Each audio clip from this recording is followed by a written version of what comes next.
Hello everyone, welcome back to my channel. আজি আমি আলোচনা কৰিম 6th of June 2025 কেইটামান important current affairs related topic যিসমূহ নিউজত আছে আৰু আপোনালোকৰ APSc, UPSc বা আদাৰ গভৰ্ণমেণ্ট এক্সামৰ কাৰণে এইবোৰ গুৰুত্বপূৰ্ণ হৈ যাব। তাৰোপৰি আজি আমি APSCৰ আৰু UPSC ৰিলেটেড মেইনছ বেষ্ট কেইটামান টপিক আলোচনা কৰিম। আহক তেন্তে পলম নকৰি ভিডিঅ'টি ষ্টাৰ্ট কৰোঁ। তাৰোপৰি এই চ'ৰ্চেছবোৰ লোৱা হৈছে এই টপিকবোৰৰ হিন্দুস্তান টাইমছ, দ্য হিন্দু আৰু আছাম ট্ৰিবিউনৰ পৰা। আহক পলম নকৰি ভিডিঅ'টি ষ্টাৰ্ট কৰোঁ। প্ৰথম টপিকটো হৈছে পপুলেশ্যন চেঞ্চাছ 2027 ইণ্ডিয়াৰ ওপৰত। কিয় ই নিউজত আছে? India will conduct its next population census by March 1, 2027 after a historic 16-year gap. 16-year gapৰ পিছত ইণ্ডিয়াই মাৰ্চ 1 মাৰ্চ 2027ত নেক্সট পপুলেশ্যন চেঞ্চাছ কৰিব। মানে আমাৰ এই গোটেই 16 ইয়াৰৰ ভিতৰত ইণ্ডিয়াৰ পপুলেশ্যনটোনো কিমান বাঢ়িছে সেইখিনি আমি 2027ত যিটো চেঞ্চাছ হ'ব তাতে আমি গম পাম। আৰু এইটো কোনটো মিনিষ্ট্ৰীৰ আণ্ডাৰত আহে? Union ministry of home affairs মিনিষ্ট্ৰীয়ে এইখিনি কণ্ডাক্ট কৰিব, এইখিনি চোৱা চিতা কৰিব। This will be India's first digital census. আগৰ দিনত কি কৰা হৈছে, যিটো ইয়াৰ আগতে যিটো চেঞ্চাছ হৈ গ'ল সেই চেঞ্চাছটোত ছাৰ্ভেয়াৰ্ছবিলাকে লোকৰ ঘৰে ঘৰে গৈ পেলাই, মানুহৰ ঘৰে ঘৰে গৈ পেলাই ডাটাবোৰ কালেক্ট কৰিছিলে। অ'কে, কাৰ ঘৰত কিমানজন সদস্য। কিন্তু এইবাৰ প্ৰথম ইণ্ডিয়াই ডিজিটেলি চেঞ্চাছ কৰিব। অ'কে, তাৰোপৰি কাষ্ট এনুমেৰেশ্যন পদ্ধতি এবাৰ ইনক্লুড কৰা হৈছে। কাষ্ট এনুমেৰেশ্যন পদ্ধতি এইটোৱে যে কাষ্ট ৱাইজ মানুহনো কিমান আছে ইণ্ডিয়াত, জেনেৰেল কাষ্টৰ কিমান মানুহ আছে, OBC কাষ্টৰ কিমান মানুহ আছে, SC ST কাষ্টৰ কিমান মানুহ আছে, এই গোটেইবোৰ ডাটা 2027ৰ চেঞ্চাছত ওলাই পৰিব। এতিয়া জানো হওক ইয়াৰে কিছুমান কি ফিচাৰ্ছ। ফাৰ্ষ্ট ডিজিটেল চেঞ্চাছ হয় যিটো ক'লোৱে, আৰু কাষ্ট এনুমেৰেশ্যন মানে কাষ্ট বেছড ডাটা কালেকশ্যন কৰা হ'ব। নেক্সট ইয়াৰ ৰেফাৰেঞ্চ ডেট যদি চাওঁ, অক্টোবৰ 1 2026ত লাডাখ, জম্মু কাশ্মীৰ, হিমাচল প্ৰদেশ আৰু উত্তৰাখণ্ডৰ বাবে ডাটা কালেক্ট কৰা হ'ব। অ'কে, তাৰোপৰি মাৰ্চ 1, 2027ত লাডাখ, জম্মু কাশ্মীৰ, হিমাচল প্ৰদেশ আৰু উত্তৰাখণ্ডক বাদ দি বাকী যিবোৰ ইণ্ডিয়ান ষ্টেট আছে সেইবোৰ ষ্টেটৰ ডাটা কালেক্ট কৰা হ'ব। Next legal and procedural aspects. Census act 1948 আৰু চেঞ্চাছ ৰুলছ 1990 আধাৰত এই চেঞ্চাছ কণ্ডাক্ট কৰা হয়। অ'কে, তো চেঞ্চাছ এক্টখন কেতিয়া আহিছিলে? 1994। আৰু চেঞ্চাছ ৰুলছ, এই চেঞ্চাছ কণ্ডাক্ট কৰাৰ সময়ত কিছুমান ৰুলছৰ আৱশ্যকতা হয়। এই ৰুলছবোৰ 1990ৰ সময়ছোৱাতে উলিয়াই দিয়া হৈছিলে। অ'কে, তাৰ ওপৰত বেছ কৰি পেলাই আমাৰ চেঞ্চাছটো কণ্ডাক্ট কৰা হয়। পলিটিকেল ইমপ্লিকেশ্যন যদি চাওঁ, as per the constitutional mandate the first census after 2026 can be used for the delimitation of Lok Sabha constituencies. আমাৰ লোকসভা কনষ্টিটুৱেঞ্চিছত যিমানবোৰ ছিটছ আছে সেইবোৰ ষ্টেটৰ পপুলেশ্যন চাই পেলাই বা জিঅ'গ্ৰাফিকেল এৰিয়াটো চাই পেলাই কি কৰা হয়, ডিলিমিটেশ্যন ছিটছবোৰ বহোৱা হয়। অ'কে, তো 2026ৰ কিমান পপুলেশ্যন, কোনখন ষ্টেটত কিমান পপুলেশ্যন বৃদ্ধি পাইছে তাৰ ওপৰত বেছ কৰি পেলাই ডিলিমিটেশ্যন ছিটছবোৰ বা ডিলিমিটেশ্যন কমিশ্যনখন বনোৱা হ'ব। This data could form the basis for electoral constituencies restructuring before the 2029 general election. 2029ত হ'ব লগা জেনেৰেল ইলেকশ্যনৰ বাবেও যিমানবোৰ ইলেক্টৰেল কনষ্টিটুৱেঞ্চিজ আছে তাতেও ইণ্ডিয়াৰ যিমানবোৰ পপুলেশ্যন ক'ত কিমান আছে, কোনখন ষ্টেটত কিমান পপুলেশ্যন আছে, কোনখন কনষ্টিটুৱেঞ্চিজ কিমান পপুলেশ্যন আছে, গোটেইবোৰ এই ইলেক্টৰেল কনষ্টিটুৱেঞ্চিও ডাটাবোৰ পাব আৰু এইবোৰ কামত আহিব 2029ৰ জেনেৰেল ইলেকশ্যনত। Impact on women's reservation. The 33% reservation for women in the Lok Sabha and state assemblies as mandated by recently passed Women's Reservation Act. Recently এখন বিল পাছ হয়, এক্ট পাছ হয়, Women Reservation Act, য'ত 33% ৰিজাৰ্ভেশ্যন দিয়া হয় ৱুমেনসকলক লোকসভা আৰু state এছেম্বলিবিলাকত। will also come into force only after a new delimitation exercise is conducted based on post-2026 census data. 2027ত যিটো census data ওলাব, এই ৱুমেনবিলাকৰ ৰিজাৰ্ভেশ্যনৰ ক্ষেত্ৰতো লোকসভা আৰু ষ্টেট এছেম্বলিবিলাকত ৱুমেনবিলাকে কিমান ৰিজাৰ্ভেশ্যন পাব, কোনখন ষ্টেটৰ পৰা কিমান ওমেনে ৰিজাৰ্ভেশ্যন পাব এই গোটেইবোৰ 2026ৰ চেঞ্চাছ ডাটাৰ মতে সিহঁতক ছিটছবোৰ দিয়া হ'ব the last census was conducted in 2011 with the first phase held in 2010 তো লাষ্ট চেঞ্চাছ কণ্ডাক্ট কৰা হৈছিলে 2011 চনত আৰু ইয়াৰ যিটো ডাটা কালেক্ট কৰা আৰম্ভ কৰি দিছিলে 2010 চনত অ'কে আৰু নেক্সট হ'ব লগা আছিলে চেঞ্চাছ 2021ত কিন্তু এইটো নহ'লগৈ কাৰণ COVID-19 পেণ্ডেমিকৰ কাৰণে অ'কে আমাৰ গোটেই 11 বছৰ মূৰে মূৰে আমাৰ চেঞ্চাছ কণ্ডাক্ট কৰা হয় কিন্তু লাষ্ট আমাৰ চেঞ্চাছ হৈছিলে 2011 চনত আৰু হ'ব লগা আছিলে নেক্সট 2021ত কিন্তু COVID-19ৰ পেণ্ডেমিকৰ কাৰণে এই চেঞ্চাছ ডাটাটো চেঞ্চাছৰ যিটো প্ৰক্ৰিয়া সেইটো ৰখাই দিলে delimitation to begin after release of census 2027 data census 2027ৰ ডাটাৰ ওলোৱাৰ পিছতে ডিলিমিটেশ্যন আৰম্ভ কৰি দিয়া হ'ব এতিয়া ডিলিমিটেশ্যননো কি জানিম ইয়াৰ পিছতে once the final census data is released in late 2027 the process of delimitation will begin যেতিয়াই 2027ৰ চেঞ্চাছ ডাটাবোৰ ৰিলিজ কৰা হ'ব তেতিয়াই ডিলিমিটেশ্যনৰ প্ৰচেছটো আৰম্ভ কৰি দিয়া হ'ব the parliament must first pass a new delimitation act to legally empower the formation of a delimitation commission delimitation act পাৰ্লিমেণ্টৰ দ্বাৰা পাছ কৰিব লাগিব তাৰ পিছত ডিলিমিটেশ্যন এক্টখন পাছ হ'লে গোটেই দুইখন পাৰ্লিমেণ্টতে লোকসভা আৰু ৰাজ্যসভাত আৰু প্ৰেছিডেণ্টৰ এছেণ্ট পালে তেতিয়াই এই ডিলিমিটেশ্যন কমিশ্যনখন ফৰ্ম কৰা হ'ব the process is mandated under articles 81 and 82 of the constitution আৰু এই যে ডিলিমিটেশ্যন কমিশ্যন বহুৱা প্ৰচেছটো আমাৰ আৰ্টিকলৰ কনষ্টিটিউশ্যনৰ আৰ্টিকলৰ 81 আৰু 89ত আছে which requires delimitation after every census মানে যেতিয়া আমাৰ চেঞ্চাছ কণ্ডাক্ট কৰা হয় চেঞ্চাছ কণ্ডাক্ট কৰাৰ পিছতেই ডিলিমিটেশ্যন কমিশ্যনখন বহুৱা হয় once formed the commission will consult state governments and stakeholders to devise a formula based on population per constituency যেতিয়া এই ডিলিমিটেশ্যন কমিশ্যনখন ফৰ্ম হ'ব তেতিয়া কমিশ্যনখনে ষ্টেটৰ যিমানবোৰ গভৰ্ণমেণ্টবোৰ আছে আমাৰ ইমানকেইখন ষ্টেট আছে ষ্টেট গভৰ্ণমেণ্টক ক'ব আৰু যিমানবোৰ ষ্টেক হোল্ডাৰ্ছ আছে তেওঁলোকক ক'ব যে পপুলেশ্যন পাৰ কনষ্টিটুৱেঞ্চি মানে প্ৰত্যেক কনষ্টিটুৱেঞ্চিৰ পৰা যিমান পপুলেশ্যন আহে সেই গোটেই পপুলেশ্যনৰ যিটো ডাটা ফৰ্মুলাখিনি সিহঁতক যাতে দি দিয়ে যেনে ডিলিমিটেশ্যন কমিশ্যনক দি দিয়ে অ'কে এতিয়া চাওঁ আহক ডিলিমিটেশ্যন কমিশ্যনৰ historical background delimitation was done after the 1951, 1961 and 1971 census.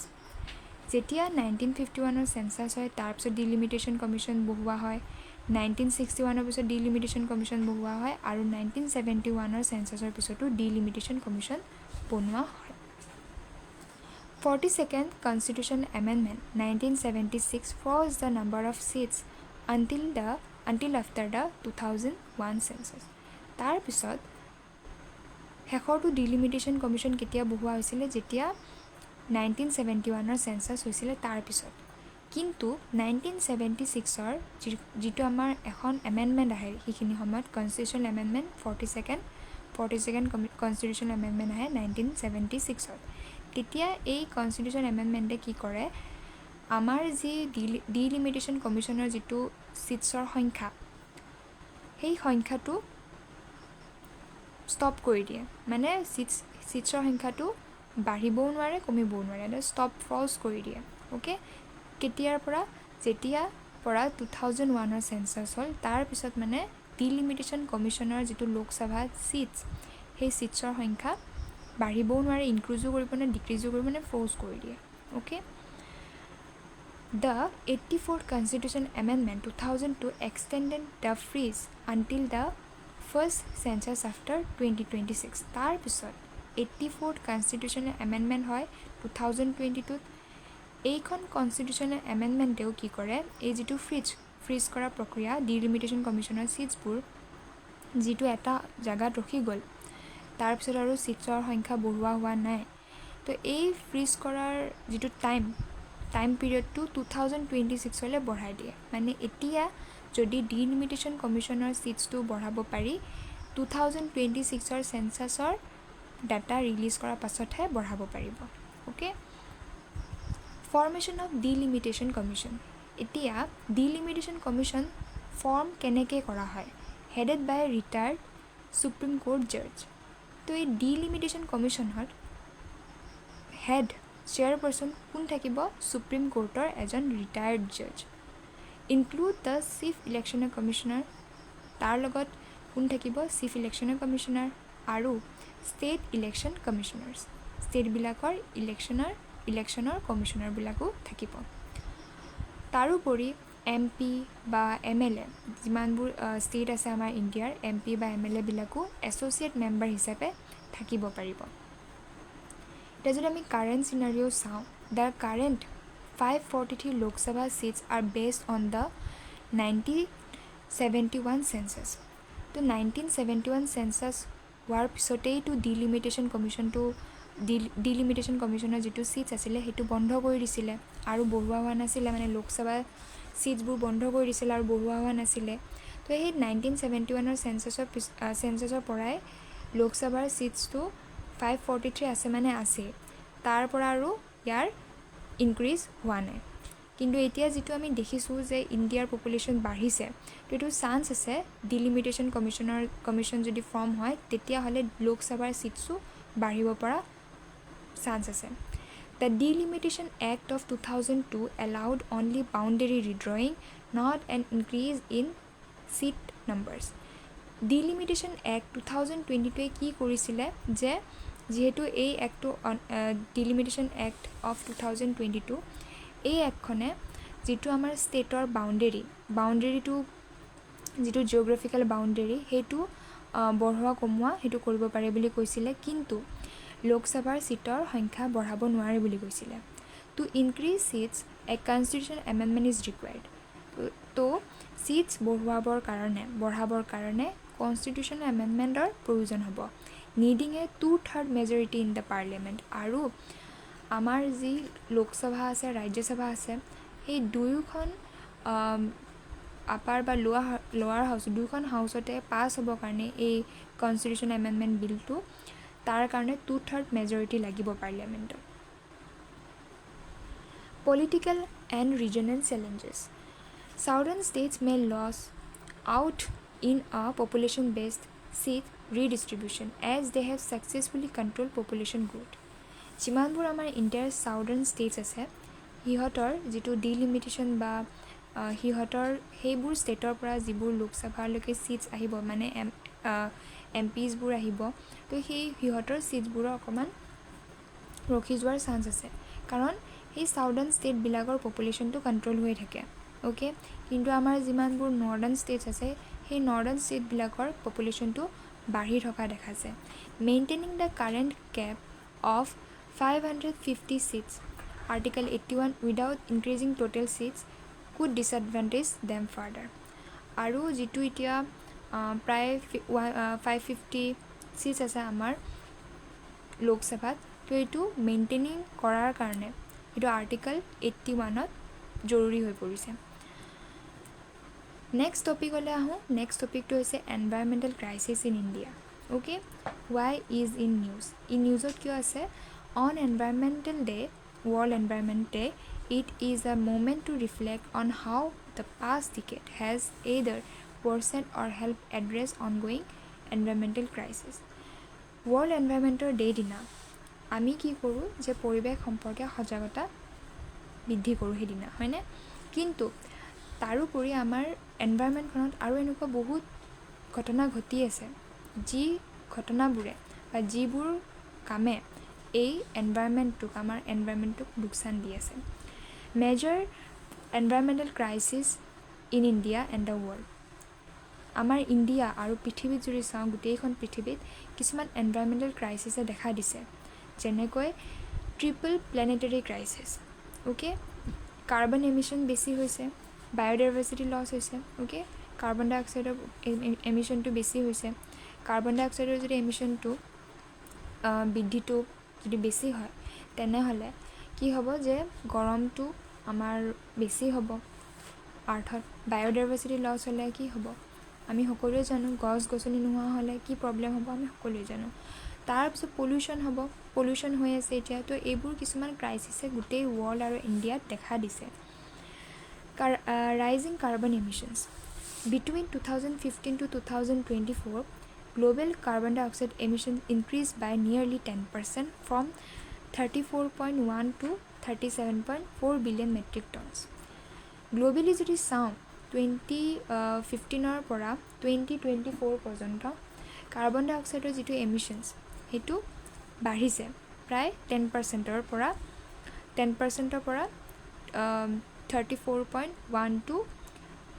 37.4 billion metric tons. Okay, India's emission rose from 2.33 to 3.12 billion metric tons. So India's যিটো কাৰ্বন এমিশ্যন বাঢ়িছে 2.33 পৰা 3.12 বিলিয়ন মেট্ৰিক টনছলৈকে অ'কে কিয় বাঢ়িছে কাৰ্বন এমিশ্যনবোৰ কিয় বাঢ়িছে কাৰণ ইণ্ডিয়াই ইলেক্ট্ৰিচিটি জেনেৰেট কৰিবৰ কাৰণে কোল জ্বলায় হয়নে কয়লা জ্বলায় আৰু অইলবিলাকো বহুত গাড়ী মটৰত বহুত অইল খৰচ হয় অ'কে তো ইয়াৰ ফলত কি হৈছে ইণ্ডিয়াটো কাৰ্বন এমিশ্যনছ বৃদ্ধি পাইছে বায়'ডাইভাৰ্চিটি আণ্ডাৰ থ্ৰেট যিমানবোৰ আমাৰ ৱাইল্ড লাইফ আছে বায়'ডাইভাৰ্চিটি গছ গছনি ফৰেষ্ট্ৰি এইবোৰ গোটেইখিনি বিপদত আহিছে India's rich biodiversity is under severe stage due to deforestation মানুহে গছ গছনি কাটিছে ৱেটলেণ্ড ডিগ্ৰেডেশ্যন ৱেটলেণ্ডবোৰ যিবোৰ জলাশয় সেইবোৰ পুতি পেলাই তাতে মানুহে ঘৰ বনাইছে এক্সপানশ্যন অফ মনোকালচাৰ এগ্ৰিকালচাৰৰ যিটো এক্সপানশ্যন সেইটো বৃদ্ধি পাইছে mass extinction and ecological disruption are becoming increasingly common যিমানবোৰ ইক'লজিকেল ডিষ্ট্ৰাপশ্যন বা জীৱ জন্তুৰ কিছুমান এক্সটিংক্ট হৈ গৈছে কিছুমান নোহোৱা হৈ গৈছে জীৱ জন্তু তো সেইবোৰো আমাৰ এই বায়'ডাইভাৰ্চিটি থ্ৰেটত লৈ আনিছে এয়াৰ পলিউশ্যন ৰিমেইনছ আ মেজৰ ইছ্যু তো এয়াৰ পলিউশ্যন আমাৰ এনভাইৰমেণ্টৰ এটা ডাঙৰ issue wish India among the most polluted countries globally আৰু ইণ্ডিয়াও তাৰ ভিতৰত এখন আটাইতকৈ লেতেৰা কাণ্ট্ৰিৰ ভিতৰত পৰে Delhi consistently ranks at the top of global pollution index. Global pollution indexৰ ভিতৰত দিল্লী একেবাৰে টপতে থাকে root causes of environmental degradation environmental কেনেকৈ আমাৰ পৰিৱেশটো কেনেকৈ ডিগ্ৰেডেশ্যন হয় কেনেকৈ ক্ষয় হয় ফজিল ফুয়েল ডিপেণ্ডেঞ্চি আমাৰ সকলো মানুহে ফজিল ফুয়েলৰ ওপৰত ডিপেণ্ডেঞ্চি মানে এটা নিৰ্ভৰযোগ্য সকলোৱে নিৰ্ভৰ কৰি চলে major source of global carbon emission সকলোৱে কি কৰে কয়লা জ্বলায় অইলবিলাক পেট্ৰলবিলাক খৰচ কৰে পেট্ৰল ডিজেলেৰে গাড়ী চলায় তো সকলোৰে কাৰণে এই কাৰ্বন এমিশ্যনটো major source okay in India nearly 70% of electricity generate from ক'লোৱে যে ইণ্ডিয়াৰ কাৰণে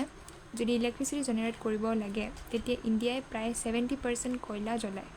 emission from power generation transport and industry তাৰোপৰি পাৱাৰ জেনেৰেশ্যনৰ সময়ত এমিশ্যন হয় কাৰ্বন এমিশ্যন হয় পলিউশ্যন হয় এয়াৰ পলিউশ্যন হয় ট্ৰান্সপৰ্টৰ পৰা ধোঁৱা ওলায় সেইবোৰৰ পৰা তাৰোপৰি ইণ্ডাষ্ট্ৰিৰ পৰা যিবোৰ ধোঁৱা ওলায় সেইবোৰেও আমাৰ এনভাইৰমেণ্টেল পলিউশ্যন কৰে over pollution and over consumption rapid population growth increases demand for resources like water energy food leading to exploitation and waste generation তো যদি 2027 যদি চেঞ্চাছ হয় আৰু যদি ইণ্ডিয়াই চাইনাকো ক্ৰছ কৰে তেনেহ'লে ইণ্ডিয়াই গোটেই ৱৰ্ল্ডৰ ভিতৰত হায়েষ্ট পপুলেট কাণ্ট্ৰি হৈ যাব আৰু সেইকাৰণে এই যিটো ইণ্ডিয়াৰ পপুলেশ্যন গ্ৰ'থ হৈ আছে পপুলেশ্যন গ্ৰ'থ হোৱা মানে কি মানুহবোৰক কি লাগিব ৰিচোৰ্চেছৰ প্ৰয়োজন হ'ব যেনেকৈ ৱাটাৰ এনাৰ্জি খোৱা বস্তু অ'কে তাৰ কাৰণে ৱেষ্ট জেনেৰেশ্যন হ'ব ঠিক আছে ৰিচোৰ্চেছবিলাকৰ ডিমাণ্ড বঢ়া মানে সেই ৰিচোৰ্চেছবোৰ এদিন নহয় এদিন কমি আহিব ডিফৰেষ্টেশ্যন যদি চাওঁ the large scale removal of forest for agriculture মানুহবোৰৰ জনবসতি বৃদ্ধি পোৱা মানে তেওঁলোকে ফৰেষ্টবোৰ মুকলাই পেলাই খেতি কৰিব অ'কে আৰ্বান ডেভেলপমেণ্ট কৰিব আৰ্বান ডেভেলপমেণ্ট কৰা মানে নগৰীয়া সভ্যতাৰ বৃদ্ধি মানে যিমানবোৰ হেবিটেড গছ গছনি ফৰেষ্ট্ৰি আছিলে জীৱ জন্তুৰ আৱাসস্থল আছিলে সেইবোৰ নোহোৱা হৈ যাব reduce biodiversity and increase green house gas emission আৰু তাৰ ফলত মিথেন কাৰ্বন ডাই অক্সাইডৰ নিচিনা গ্ৰীণ হাউচ গেছৰ এমিশ্যন বৃদ্ধি পাব ইণ্ডাষ্ট্ৰিয়েল এক্টিভিটিজ যদি চাওঁ industrial process emit pollutants into the air and water, contributing to pollution and environmental degradation. যিমানবোৰ আমাৰ ইণ্ডাষ্ট্ৰিৰ পৰা লেতেৰা ওলায়, পলিউটেণ্টছবোৰ ওলায়, সেইবোৰ আমাৰ এয়াৰ বা ৱাটাৰ বা ছইলৰ লগত মিলি যায় আৰু সেইবোৰৰ ফলত এয়াৰ পলিউশ্যন হয়, ৱাটাৰ পলিউশ্যন হয়, ছইল পলিউশ্যন হয়। তো প্ৰায়খিনি আমাৰ এনভাইৰমেণ্টেল ডিগ্ৰেডেশ্যন হৈয়ে যায়। এগ্ৰিকালচাৰ প্ৰেক্টিছ যদি চাওঁ, intensive farming methods including excessive use of fertiliser pesticide, যদি খেতিয়কে খেতি বাতিত বহুত পৰিমাণৰ ফাৰ্টিলাইজাৰ পেষ্টিচাইড ইউজ কৰে, lead to soil degradation, water pollution and loss of biodiversity. তাৰোপৰি পাঞ্জাৱ হাৰিয়ানাৰ সেইবোৰ ষ্টেটত কি কৰে, যেতিয়া খেতি সিহঁতৰ হাৰ্ভেষ্টিং কৰা হৈ যায়, তেতিয়া সেই তুঁহবোৰ ধান বাৰু তাতে নকৰে, যিমানবোৰ হেৰি ওলায়, যিমানবোৰ লেতেৰা ওলায় বা হেৰি কি কয় প্লেণ্টবোৰ ওলায়, যিবোৰ সিহঁতে মানে তাতে থৈ গ'ল। অ'কে, যেনেকৈ আমি ধান কাটি হৈ যোৱাৰ পাছত ধানৰ কিছুমান অকণমান থাকে ন তলৰখিনি, তো সেইখিনি সিহঁতে কি কৰে, জ্বলাই দিয়ে। জ্বলাই দিয়াৰ ফলত বহুত ধোঁৱা ওলায় আৰু সেইখিনি তেতিয়া ঠাণ্ডা দিনত মানে সেই ধোঁৱাবোৰ কি হয়, দিল্লীলৈকে উৰি আহে আৰু দিল্লীত সেই এয়াৰ পলিউশ্যন হোৱা দেখা যায়। গোটেই চাৰিওপিনে ধোঁৱা টাইপ হৈ যায়, কুঁৱলীৰে দিল্লীখন নেদেখা হয়। তাৰো এটা কাৰণ আৰ্বানাইজেশ্যন যদি চাওঁ, expansion of urban areas leads to habitat destruction. তো হেবিটেট ডিষ্ট্ৰাকশ্যন কৰি পেলাই ফৰেষ্টবিলাক কাটি জীৱ জন্তুৰ ঘৰ বুলি ক'লে ফৰেষ্টবিলাকেই হয়। তো সেই গোটেই হেবিটেটবোৰ ডিষ্ট্ৰাকশ্যন কৰি পেলাই আৰ্বান এৰিয়াজবোৰ যেতিয়া আমি এক্সপাণ্ড কৰোঁ, তাৰ ফলত যদি পলিউশ্যন ইনক্ৰিজো হয় and strain on infrastructure and natural resources. Okay, তো এই গোটেইবোৰ আমাৰ নেচাৰেল ৰিচোৰ্চ বা ইনফ্ৰাষ্ট্ৰাকচাৰৰ ওপৰত এটা প্ৰব্লেম পৰা দেখা যায়। Over exploitation of natural resources, আমাৰ যিবোৰ নেচাৰেল ৰিচোৰ্চেছ, ফজিল ফিউলছ, অ'কে, কয়লা, অইল, পেট্ৰলিয়াম, এইবোৰ যদি আমি বেছিকৈ যদি এক্সপ্লইটেশ্যন কৰোঁ, অ'কে, যেতিয়া গাড়ীখন যেতিয়া ৰেড লাইট যেতিয়া হয়, তেতিয়া আমি ইঞ্জিনটো বন্ধ নকৰি যদি ইঞ্জিনটো চলাই থৈ দিওঁ, তেতিয়া আমাৰ ফিউলখিনি এনেই যাব। তো সেইখিনি অভাৰ এক্সপ্লইটেশ্যন কৰা হ'ব, সৰহকৈ ইউজ কৰা হ'ব। অ'কে, তো আমি এইটো কথা ভাবিব লাগিব যে ফিউচাৰ জেনেৰেশ্যনো কেনেকৈ, যদি সিহঁতৰ যদি অইল নাবাচে, তেনেহ'লে সিহঁতে কেনেকৈ জীয়াই থাকিব, কেনেকৈ সিহঁতে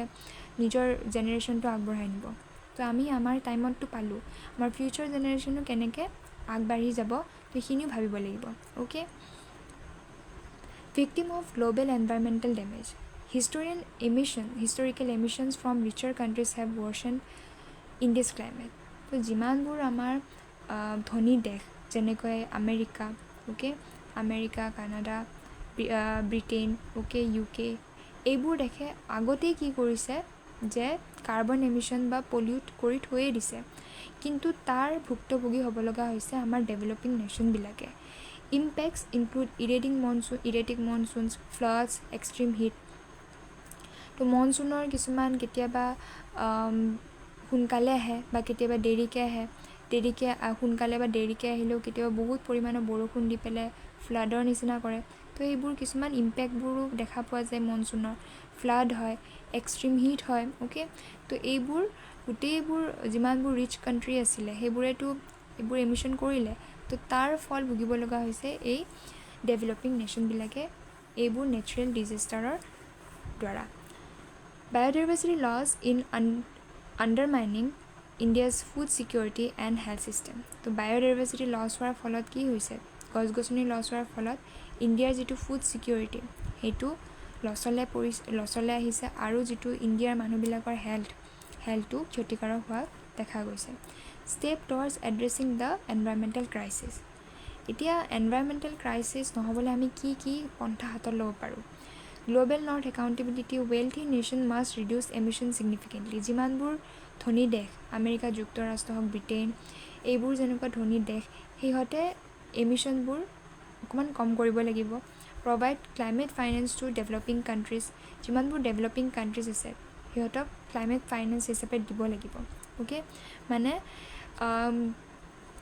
পলিউশ্যনবিলাক ৰখি যাবৰ কাৰণে সেই ধনী দেশবিলাকে ডেভেলপিং কাণ্ট্ৰিবিলাকক অকণমান পইচা বা সকাহ দিব লাগিব। And the outsourcing of polluting industries যিমানবোৰ পলিউটিং ইণ্ডাষ্ট্ৰিজ আছে যিমানবোৰ ইণ্ডাষ্ট্ৰিৰ পৰা আমাৰ পলিউশ্যন হোৱা দেখাই পোৱা যায় সেইবোৰ ইণ্ডাষ্ট্ৰিক বন্ধ কৰি দিয়াব লাগিব corporate responsibility enforce strict environmental laws and implement carbon taxes তো কাৰ্বন এমিশ্যন যিখন দেশে কৰে সেইখনৰ ওপৰত ষ্ট্ৰিক্ট একশ্যনছ ল'ব লাগিব এনভাইৰমেণ্টেল লজ ইমপ্লিমেণ্ট কৰিব লাগিব বা যিখন দেশে বেছিকৈ কাৰ্বন এমিশ্যন কৰে সেই দেশখনৰ ওপৰত বেছিকৈ টেক্স লগাব লাগিব তেতিয়াহে ষ্ট্ৰিক্ট একশ্যনছ ল'লেহে আমাৰ এনভাইৰমেণ্টেল পলিউশ্যনটো ৰখিব পাৰে ban market access for companies violating green policy যিবোৰ কোম্পেনী গ্ৰীণ পলিচি ভায়লেটিং কৰে তো সেইবোৰ কোম্পেনীজৰ ওপৰত বেন এক্সেছ ল'ব লাগিব মানে বেন কৰি দিব লাগিব promote corporate adherence to sustainable practices আমি ছাষ্টেইনেবল ডেভেলপমেণ্টৰ প্ৰেক্টিচবোৰ প্ৰমোট কৰিব লাগিব নেক্সট চাওঁ হওক neglected botanical garden near Dibrugarh highlights Assam's conservation crisis এখন আমাৰ বটানিকেল গাৰ্ডেন আছে ডিব্ৰুগড়ত যিখনে এতিয়া একেবাৰে আছাম গভৰ্ণমেণ্টে সেইখনক নেগলেক্ট কৰা দেখা গৈছে তো কিয় নিউজত আছে as the world observes world environment day with renewed commitments to biodiversity conservation world environment ডেৰ দিনাখন আমাৰ যিমানবোৰ ষ্টেট গভৰ্ণমেণ্ট আৰু চেণ্ট্ৰেল গভৰ্ণমেণ্টে বায়'ডাইভাৰ্চিটি কনজাৰ্ভেশ্যনৰ কাৰণে যিমানবোৰ কমিটমেণ্ট কৰিছে তাৰ পিছতো ডিব্ৰুগড় চিটিৰ পৰা 12 কিলোমিটাৰ দূৰত এখন বটানিকেল গাৰ্ডেন আছে সেইখন কিন্তু পিছ পৰি ৰৈছে সেইখনৰ নাম হৈছে জকাই botanical garden and eco' tourism park once a invitation as a living showcase of Assam's rich flora okay বিভিন্ন ধৰণৰ গছ-গছনি প্লেণ্ট তাতে পোৱা দেখা গৈছিলে has today become a symbol of institutional failure and administrative apathy তো এতিয়া কিন্তু গভৰ্ণমেণ্টে সেইখনক নেগলেক্ট কৰা দেখা গৈছে এবাউট জকাই বটানিকেল গাৰ্ডেন ইয়াৰ যে লোকেশ্যন চাওঁ ইয়াৰ লোকেশ্যন প্ৰায় ডিব্ৰুগড় চিটিৰ পৰা 12 বা 15 কিলোমিটাৰ দূৰত situated within the Jokai Reserve Forest along the Mankota Khamtighat Road আৰু এইখন ৰিজাৰ্ভ ফৰেষ্ট মানকটা খামটিঘাট ৰোডত ওচৰতে ইয়াৰ এৰিয়া যদি চাওঁ 10.3 হেক্টাৰ্ছ পাৰপ'জ serve as a center for preserving rare and endangered plant species and promotes ecotourism আৰু ইয়াত কিছুমান endangered plant নোপোৱা যিবোৰ প্লেণ্ট একেবাৰে প্ৰায় কমি গৈছে আমি নেদেখোৱে সেইবোৰ ৰেয়াৰ বা endangered plant ইয়াতে দেখা পোৱা যায় ওকে কি এট্ৰেকশ্যন যদি চাওঁ ইয়াতে কিনো পোৱা যায় অৰ্কিড হাউচ আছে features a vibrant collection of native অৰ্কিডছবিলাকৰ ইয়াতে প্লেণ্ট অৰ্কিড হাউচ এখন আছে next rainforest specimen plot replicates the local rainforest ecosystem with ferns mosses and tall trees ferns mosses এইবোৰ কিছুমান প্লেণ্ট হয় তো ইহঁতৰ এই ইক'চিষ্টেমবোৰ ইয়াত দেখা পোৱা যায় medicinal aromatic plant sections showcases various indigenous herbs known for their traditional healing property তো এনেকুৱা কিছুমান মেডিচিনেল বা এৰমেটিক প্লেণ্টছ আছে যিবোৰ ট্ৰেডিশ্যনেল মেথডেৰে সেইবোৰ ইউজ কৰা হয় আৰু সেইবোৰ ইউজ কৰিলে হিলিং হয় হিলিং মিনছ কাৰোবাৰ যদি কিবা বেমাৰো হৈ আছে সেইবোৰ ভাল হৈ যায়গৈ ঠিক আছে ৱাইল্ড লাইফ এণ্ড বাৰ্ড ৱাচিং বাৰ্ড স্পিচিছ আছে home of numerous birds including migratory species like little pied flycatcher and crimson sunbird little pied flycatcher আৰু crimson sunbirdৰ নিচিনা কিছুমান মাইগ্ৰেটৰী বাৰ্ড ইয়াতে আহে বাটাৰফ্লাই যদি চাওঁ the garden is also known for its diverse biodiversity population তো ইয়াতে বিভিন্ন ধৰণৰ বাটাৰফ্লাইজ আছে আৰু ইয়াত এখন গাৰ্ডেন আছে বাটাৰফ্লাই পপুলেশ্যনৰ বৃদ্ধিৰ কাৰণে কনজাৰ্ভেশ্যন এফৰ্ট যদি চাওঁ ইয়াক আমি কেনেকৈ কনজাৰ্ভ কৰি ৰাখিব পাৰোঁ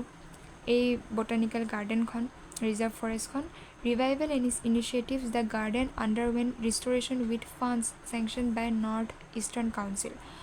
ইষ্টাৰ্ণ কাউন্সিলৰ দ্বাৰা ইয়াত কিছুমান ফাণ্ড দিয়া হয় পইচা দিয়া হয় যাতে এই ৰিজাৰ্ভ ফৰেষ্টখন ভালকৈ চলিব পাৰে aims to develop it into a prominent ecosystem destination আৰু ইয়াক এখন ইক' টুৰিজিম ডেষ্টিনেশ্যন হিচাপে বনোৱাটোৱে হৈছে ইয়াৰ এই নৰ্থ ইষ্টাৰ্ণ কাউন্সিলৰ এইম ফিউচাৰ প্লেনছ যদি চাওঁ proposal include establishing an orchid and butterfly park to further enhance its ecological and tourist appeal তাৰোপৰি যদি ফিউচাৰ প্লেনছত এড কৰোঁ তেনেহ'লে